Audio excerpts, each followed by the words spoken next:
ഇന്നത്തെ ഇന്ത്യയെ നോക്കുമ്പോൾ നമ്മൾ ലോകത്തിലെ തന്നെ ഒരു വലിയ സാമ്പത്തിക ശക്തിയാണ് അല്ലേ? പക്ഷേ ഒന്ന് പുറകോട്ട് ചിന്തിച്ചു നോക്കൂ. 1947 നമുക്ക് സ്വാതന്ത്ര്യം കിട്ടിയ ആ സമയത്ത് എന്തായിരിക്കും അവസ്ഥ? ഇന്നത്തെ ഇന്ത്യയുടെ ഈ സാമ്പത്തിക അടിത്തറ എങ്ങനെയാണ് ഉണ്ടാക്കിയത്? അത് മനസ്സിലാക്കാൻ നമുക്ക് ആ കാലഘട്ടത്തിലേക്കൊന്ന് പോയി നോക്കാം. അപ്പോ ആ അവസ്ഥ എത്രത്തോളം മോശമായിരുന്നു എന്ന് മനസ്സിലാക്കാൻ ഈ ഒരൊറ്റ കണക്ക് മതിയാവും. വെറും 17%, അതെ, രാജ്യത്തിന്റെ സാക്ഷരതാ നിരക്ക്. അതായത് ഒന്നാലോചിച്ച് നോക്കിയേ, രാജ്യത്തെ 10-8 പേർക്കും അക്ഷരാഭ്യാസമില്ലായിരുന്നു. ഇതായിരുന്നു നമ്മൾ തുടങ്ങുന്ന പോയിന്റ്. വിദ്യാഭ്യാസത്തിന്റെ കാര്യം മാത്രമല്ല, ആരോഗ്യത്തിന്റെ അവസ്ഥയും ഇതിലും പരിതാപകരമായിരുന്നു. അപ്പോൾ അക്കാലത്ത് ഒരു ഇന്ത്യക്കാരന്റെ ശരാശരി ആയുസ് എത്രയായിരിക്കുമെന്ന് ഊഹിക്കാമോ? വെറും 32.5 വയസ്സ്. കൊടിയ ദാരിദ്ര്യവും അസുഖങ്ങളും. ശരിക്കും പറഞ്ഞാൽ അതായിരുന്നു അന്നത്തെ ജീവിതത്തിന്റെ ഒരു നേർചിത്രം. ഇനി സാമ്പത്തിക വളർച്ചയുടെ കാര്യമെടുത്താനോ? അത് പേരിനു മാത്രം. പ്രതിശീർഷ വരുമാനം, അതായത് ഒരാളുടെ ശരാശരി വരുമാനം വർഷത്തിൽ വളർന്നത് വെറും 0.5%. എന്നുവെച്ചാൽ എന്താ? സാധാരണക്കാരന്റെ ജീവിതത്തിൽ യാതൊരു മാറ്റവും വരുന്നില്ല. രാജ്യം സാമ്പത്തികമായി ഒരിടത്ത് തന്നെ നിൽക്കുകയായിരുന്നു, ഒരു മുരടിപ്പിലായിരുന്നു. അപ്പോൾ ഇതെല്ലാം കേൾക്കുമ്പോൾ സ്വാഭാവികമായിട്ടും നമ്മുടെ മനസ്സിലൊരു ചോദ്യം വരും, അല്ലേ? എങ്ങനെയാണ് ഇന്ത്യ ഇത്രയും ദയനീയമായൊരു അവസ്ഥയിലെത്തിയത്? ഇതിന്റെ കാരണം എന്താണ്? ആ ഉത്തരത്തിനു വേണ്ടി നമ്മൾ കുറച്ചുകൂടി പിന്നോട്ട് പോകണം, നേരെ ബ്രിട്ടീഷ് ഭരണകാലത്തേക്ക്. അതെ, ഇന്ത്യയുടെ ഈ സാമ്പത്തിക മുരടിപ്പിന്റെ എല്ലാം വേരുകൾ കിടക്കുന്നത് ബ്രിട്ടീഷ് കൊളോണിയൽ കാലഘട്ടത്തിലാണ്. അവരുടെ നയങ്ങൾ നമ്മുടെ സമ്പദ്വ്യവസ്ഥയെ ശരിക്കും തകർത്തു കളഞ്ഞു. അതെങ്ങനെയാണെന്ന് നമുക്ക് വിശദമായിട്ട് തന്നെ നോക്കാം. പ്രധാനമായും കൃഷിയാണ് അവർ ലക്ഷ്യം വെച്ചത്. ഇന്ത്യയുടെ കാർഷിക മേഖലയുടെ നട്ടെല്ലൊടിക്കാൻ കാരണമായ ചില കാര്യങ്ങളുണ്ട്. ഈ കാണുന്ന ലാൻഡ് സെറ്റിൽമെന്റ് സിസ്റ്റംസ് മുതൽ നമ്മുടെ സമ്പത്ത് ചോർത്തിയത് വരെ ഓരോന്നും കർഷകനെ കൂടുതൽ ദാരിദ്ര്യത്തിലേക്ക് തള്ളിവിടാൻ വേണ്ടി ഉണ്ടാക്കിയതുപോലെയായിരുന്നു. അതിലേറ്റവും പ്രധാനപ്പെട്ട ഒന്നായിരുന്നു ഈ സെമീന്ദാരി സിസ്റ്റം. എന്താണിത് എന്ന് വെച്ചാൽ, ശരിക്കും പറഞ്ഞാൽ ഒരുതരം കൊള്ളയായിരുന്നു. കർഷകർ കഷ്ടപ്പെട്ടുണ്ടാക്കുന്നതിന്റെ ലാഭം അവർക്ക് കിട്ടില്ല. പകരം ഇടനിലക്കാരായ സെമീന്ദാർമാർ അതെല്ലാം കൊണ്ടുപോകും. പിന്നെ എങ്ങനെ കർഷകർക്ക് കൃഷി മെച്ചപ്പെടുത്താനൊരു താൽപ്പര്യമുണ്ടാവുക? അവരെല്ലാം കടക്കിണിയിലായി. അടുത്തതെന്താണെന്നോ? കൃഷിയുടെ നിർബന്ധിത വാണിജ്യവൽക്കരണം. അതായത് ബ്രിട്ടീഷ് ഫാക്ടറികൾക്ക് വേണ്ട പരുത്തി, നീലം പോലുള്ള സാധനങ്ങൾ കൃഷി ചെയ്യാൻ ഇവിടുത്തെ കർഷകരെ നിർബന്ധിച്ചു. അപ്പം എന്തുപറ്റി? നമുക്ക് കഴിക്കാനുള്ള ഭക്ഷ്യധാന്യങ്ങൾ ഉണ്ടാക്കുന്നത് കുറഞ്ഞു. ഫലമോ, രാജ്യത്ത് പലയിടത്തും പട്ടിണിയും ക്ഷാമവും. ഇതിനെയാണ് ചരിത്രകാരന്മാർ ഡ്രെയിൻ ഓഫ് വെൽത്ത്, അഥവാ സമ്പത്തിന്റെ ചോർച്ച എന്നു പറയുന്നത്. അവർക്ക് ഇന്ത്യ എന്നു പറഞ്ഞാൽ വെറും 2 കാര്യങ്ങൾക്കേ ഉണ്ടായിരുന്നുള്ളൂ. ഒന്ന്, അവരുടെ ഫാക്ടറികളിലേക്ക് അസംസ്കൃത വസ്തുക്കൾ കൊണ്ടുപോകാനുള്ള ഒരിടം. 2, അവിടെ ഉണ്ടാക്കിയ സാധനങ്ങൾ തിരികെ കൊണ്ടുവന്ന് വിൽക്കാനുള്ളൊരു മാർക്കറ്റ്. ഇവിടുത്തെ സമ്പത്തെല്ലാം വളരെ വ്യവസ്ഥാപിതമായി ബ്രിട്ടനിലേക്ക് ഒഴുകിപ്പോയി. ഇവിടെ നിക്ഷേപിക്കാനൊന്നും ബാക്കിയുണ്ടായിരുന്നില്ല. ഈ കൊളോണിയൽ ചൂഷണം എന്താണെന്ന് ഒറ്റ വാചകത്തിൽ പറയണമെങ്കിൽ ഇങ്ങനെ പറയാം: ഒരു മരത്തിന് വെള്ളം പോലും ഒഴിക്കാതെ അതിൽ നിന്ന് പഴങ്ങൾ മാത്രം പറിച്ചെടുക്കുന്നത് പോലെ. അതുതന്നെയാണ് ബ്രിട്ടീഷുകാർ ഇന്ത്യൻ സമ്പദ്വ്യവസ്ഥയോടും ചെയ്തത്. അപ്പോൾ ഇങ്ങനെ തകർന്ന് തരിപ്പണമായൊരു സമ്പദ്വ്യവസ്ഥയിൽ നിന്നാണ് പുതിയൊരു രാജ്യം കെട്ടിപ്പടുക്കേണ്ടത്. ആ ചുമതലയാണ് സ്വാതന്ത്ര്യം കിട്ടിയപ്പോൾ നമ്മുടെ നേതാക്കളുടെ മുന്നിൽ വന്നത്. അവരുടെ മുന്നിൽ വലിയൊരു ചോദ്യം ഉണ്ടായിരുന്നു: ഇനി ഏതു വഴി തിരഞ്ഞെടുക്കും? എങ്ങനെ മുന്നോട്ടു പോകും? അവരുടെ മുന്നിൽ പ്രധാനമായും 2 വഴികളാണുണ്ടായിരുന്നത്. ഒന്നാമത്തേത്, ഇന്ത്യയുടെ ഏറ്റവും വലിയ ശക്തിയായ കൃഷിയിൽ തന്നെ ശ്രദ്ധ കേന്ദ്രീകരിക്കുക. പക്ഷെ ഒരു പ്രശ്നമുണ്ട്. അക്കാലത്ത് ലോകം മുഴുവൻ കൃഷിയെ കണ്ടിരുന്നത് ഒരു പിന്നോക്ക രാജ്യത്തിന്റെ ലക്ഷണമായിട്ടാണ്. ഇനി രണ്ടാമത്തെ വഴി, വ്യവസായവൽക്കരണം. അത് ആധുനികതയുടെയും പുരോഗതിയുടെയും അടയാളമായിരുന്നു. നെഹ്റുവിനെ പോലുള്ള നേതാക്കൾ സ്വയം പര്യാപ്തമായ ശക്തമായൊരു ഇന്ത്യയെ സ്വപ്നം കണ്ടു. അതിന് വ്യവസായം കൂടിയേ തീരൂ എന്നവർ വിശ്വസിച്ചു. അങ്ങനെ അവർ ഒരു തീരുമാനമെടുത്തു. ഇന്ത്യ സ്വന്തമായി ഒരു വഴി കണ്ടെത്താൻ പോവുകയാണ്. അതാണ് ആസൂത്രിത മിശ്ര സമ്പദ്വ്യവസ്ഥ, അഥവാ എ പ്ലാൻഡ് മിക്സ്ഡ് ഇക്കണോമി. അതായത് സോഷ്യലിസത്തിന്റെ ചില നല്ല വശങ്ങളും മുതലാളിത്തത്തിന്റെ ചില വശങ്ങളും ചേർന്ന ഒരു പുതിയ മോഡൽ. അപ്പോൾ എന്താണ് ഈ മിക്സഡ് ഇക്കോണമി? അത് പൂർണ്ണമായി സ്വകാര്യ മേഖലയ്ക്ക് വിട്ടുകൊടുക്കുന്ന മുതലാളിത്തം അല്ല. എന്നാൽ എല്ലാം സർക്കാർ നിയന്ത്രിക്കുന്ന ഒരു കമ്മ്യൂണിസ്റ്റ് മാതൃകയുമല്ല. ഇതിന്റെ ഒരു മിശ്രിതമാണ്. അതായത് രാജ്യത്തിന്റെ സാമ്പത്തിക വികസനത്തിന് സർക്കാർ നേതൃത്വം കൊടുക്കും. ദാരിദ്ര്യം കുറയ്ക്കാൻ വേണ്ടിയാണത്. അതേസമയം സ്വകാര്യ വ്യക്തികൾക്കും കമ്പനികൾക്കും പ്രവർത്തിക്കാൻ സ്വാതന്ത്ര്യമുണ്ടാവും. ഇതിനെല്ലാം ഉപരി ഇതെല്ലാം നടക്കുന്നത് ഒരു ജനാധിപത്യ രാജ്യത്തിന്റെ ചട്ടക്കൂടിനുള്ളിലായിരിക്കും. ഈ പുതിയ സാമ്പത്തിക മോഡലിന്റെ ഏറ്റവും പ്രധാനപ്പെട്ട ഭാഗം, അല്ലെങ്കിൽ അതിന്റെ ഹൃദയമെന്ന് പറയുന്നത് പൊതുമേഖലയായിരുന്നു. അപ്പോൾ സ്വാഭാവികമായും ഒരു ചോദ്യം വരും: എന്തുകൊണ്ടാണ് സർക്കാർ പൊതുമേഖലാ സ്ഥാപനങ്ങൾക്ക് ഇത്രയധികം പ്രാധാന്യം കൊടുത്തത്? നമുക്ക് നോക്കാം. അതിന്റെ പ്രധാന കാരണം ഇതാണ്: വലിയ വലിയ പ്രോജക്റ്റുകൾ, അതായത് വൈദ്യുതി, ഗതാഗതം, അതുപോലെ ഉരുക്ക്, കൽക്കരി പോലുള്ള അടിസ്ഥാന വ്യവസായങ്ങൾ. ഇതിനൊക്കെ ഭീമമായ പണം വേണം. അത്രയും വലിയ നിക്ഷേപം നടത്താനുള്ള കഴിവ് അന്നത്തെ സ്വകാര്യ മേഖലയ്ക്ക് ഉണ്ടായിരുന്നില്ല. അതുകൊണ്ട് സർക്കാർ തന്നെ മുന്നിട്ടിറങ്ങി. പോരാത്തതിന് ഒരുപാട് തൊഴിലവസരങ്ങൾ ഉണ്ടാക്കാനും ദാരിദ്ര്യം കുറയ്ക്കാനും ഈ പൊതുമേഖലാ സ്ഥാപനങ്ങൾക്ക് കഴിയുമെന്നും അവർ വിശ്വസിച്ചു. ഈ സ്ഥാപനങ്ങളെക്കുറിച്ച് ജവഹർലാൽ നെഹ്റു പറഞ്ഞ ഒരു വാക്കുണ്ട്, ആധുനിക ഇന്ത്യയുടെ ക്ഷേത്രങ്ങളെന്ന്. ആ ഒരു വാക്കിലെല്ലാമുണ്ട്. ഈ പുതിയ ഫാക്ടറികളിലും ഡാമുകളിലുമൊക്കെ അവർ കണ്ടത് വെറും കെട്ടിടങ്ങളായിരുന്നില്ല, മറിച്ചൊരു പുതിയ ഇന്ത്യയെക്കുറിച്ചുള്ള സ്വപ്നവും പ്രതീക്ഷയുമായിരുന്നു. അപ്പോൾ നമുക്ക് ഇത്രയും നേരം പറഞ്ഞതൊന്ന് ചുരുക്കി നോക്കാം. കൊളോണിയൽ കാലഘട്ടം എന്തായിരുന്നു? അത് ശുദ്ധമായ ചൂഷണമായിരുന്നു. നമ്മൾ നേരത്തെ പറഞ്ഞ ആ മരത്തിന്റെ ഉദാഹരണം പോലെ വേരിന് വെള്ളമൊഴിക്കാതെ പഴങ്ങൾ മാത്രം പറിച്ചുകൊണ്ടുപോയി.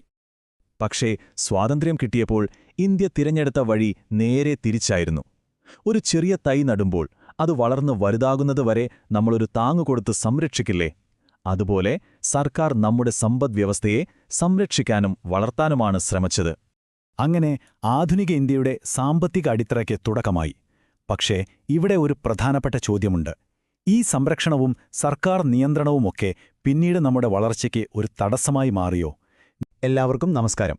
സ്വാതന്ത്ര്യം കിട്ടിയ സമയത്ത് ഇന്ത്യയുടെ മുന്നിലുണ്ടായിരുന്ന ഏറ്റവും വലിയ ചോദ്യം എന്തായിരുന്നെന്നറിയാമോ? എങ്ങനെ സ്വന്തമായൊരു സാമ്പത്തിക ഭാവിയുണ്ടാക്കാം? ഒരു പുതിയ രാജ്യം അതിൻ്റെ അടിത്തറ എങ്ങനെ കെട്ടിപ്പടുക്കും? ആ ഒരു വലിയ യാത്രയുടെ കഥയാണ് നമ്മൾ ഇന്ന് നോക്കാൻ പോകുന്നത്. ഒന്നാലോചിച്ചു നോക്കൂ, ഒരു പുതിയ രാജ്യം അതിന്റെ സമ്പദ്വ്യവസ്ഥയെ അകബരെ ഒന്നിൽ നിന്ന് എങ്ങനെ കെട്ടിപ്പടുക്കും? അല്ലേ? സ്വാതന്ത്ര്യം കിട്ടിയ സമയത്ത് ഇന്ത്യ നേരിട്ട ഏറ്റവും വലിയ വെല്ലുവിളി ഒരുപക്ഷെ ഇതുതന്നെയായിരുന്നു. ബ്രിട്ടീഷുകാർ പോയപ്പോൾ നമ്മുടെ മുന്നിൽ ഒരുപാട് വഴികളുണ്ടായിരുന്നു. അതിൽ ഏതു വഴിയാണ് ഇന്ത്യ തെരഞ്ഞെടുത്തത്? അതാണ് നമ്മൾ കാണാൻ പോകുന്നത്. അപ്പോൾ ഇന്ത്യയുടെ ഈ യാത്രയിലെ ആദ്യത്തെ സ്റ്റെപ്പ് എന്തായിരുന്നു? അത് സ്വന്തമായി നമുക്ക് വേണ്ടി ഒരു സാമ്പത്തിക പാത കണ്ടെത്തുക എന്നതായിരുന്നു. അതായത് കടുത്ത മുതലാളിത്തത്തിൻ്റെയോ അല്ലെങ്കിൽ സോഷ്യലിസത്തിൻ്റെയോ വഴിക്ക് പോകാതെ ഇന്ത്യ അതിൻ്റേതായ ഒരു ബ്ലൂ പ്രിന്റ്, ഒരു രൂപരേഖ തയ്യാറാക്കി. അപ്പോൾ എന്തായിരുന്നു ഈ പറയുന്ന പ്ലാൻഡ് മിക്സ്ഡ് എക്കണോമി അല്ലെങ്കിൽ ആസൂത്രിത മിശ്ര സമ്പദ്വ്യവസ്ഥ? സിമ്പിളായി പറഞ്ഞാൽ ഇവിടെ ഗവൺമെന്റും, അതായത് നമ്മുടെ പൊതുമേഖലാ സ്ഥാപനങ്ങളും, അതേപോലെ മാർക്കറ്റും, അതായത് പ്രൈവറ്റ് കമ്പനികളും ഒരുമിച്ച് നിൽക്കും. എന്നിട്ട് എന്തുണ്ടാക്കണം, എങ്ങനെയുണ്ടാക്കണം എന്നൊക്കെയുള്ള പ്രധാനപ്പെട്ട ചോദ്യങ്ങൾക്ക് ഉത്തരം കണ്ടെത്തും. ശരിക്കും പറഞ്ഞാൽ ഇതൊരു നടുവിലുള്ള വഴിയായിരുന്നു, ഒരു മിഡിൽ പാത്ത്. ഈ ഒരു പുതിയ മോഡലിന് രണ്ട് പ്രധാന തൂണുകളുണ്ടായിരുന്നു എന്ന് പറയാം. ഒന്ന് പബ്ലിക് സെക്ടർ, മറ്റൊന്ന് പ്രൈവറ്റ് സെക്ടർ. ഇതിൻ്റെ ഒരു ലോജിക്ക് എന്താണെന്ന് വെച്ചാൽ, ലാഭം മാത്രം നോക്കി ചെയ്യാൻ പറ്റാത്ത കാര്യങ്ങൾ, ഉദാഹരണത്തിന് റോഡ്, പാലം, അങ്ങനെയുള്ള പൊതുസേവനങ്ങൾ, അതെല്ലാം ഗവൺമെന്റ് നോക്കും. അതേസമയം ലാഭമുണ്ടാക്കാൻ പറ്റുന്ന ബിസിനസ്സുകൾ സ്വകാര്യ മേഖലയ്ക്കും ചെയ്യാം. അപ്പോൾ ഒന്ന് ഗവൺമെന്റിന്റെ പ്ലാൻ അനുസരിച്ച് നീങ്ങുന്നു, മറ്റേത് മാർക്കറ്റിലെ ഡിമാൻഡ് അനുസരിച്ചും. ഓക്കെ, അപ്പോൾ അടുത്തൊരു പ്രധാനപ്പെട്ട കാര്യത്തിലേക്ക് വരാം. തുടക്കകാലത്ത് ഈ പബ്ലിക് സെക്ടറിന് നല്ലൊരു പവർ കൊടുക്കാൻ വേണ്ടി ഗവൺമെന്റ് ഒരു തന്ത്രം ഉപയോഗിച്ചു. അതാണ് കമാൻഡിംഗ് ഹൈറ്റ്സ് എന്ന ആശയം. അതായത് നമ്മുടെ സമ്പദ്വ്യവസ്ഥയിലെ ഏറ്റവും പ്രധാനപ്പെട്ട, ഏറ്റവും മുകളിലുള്ള സ്ഥാനങ്ങൾ ഗവൺമെന്റ് തന്നെ നിയന്ത്രിക്കുക.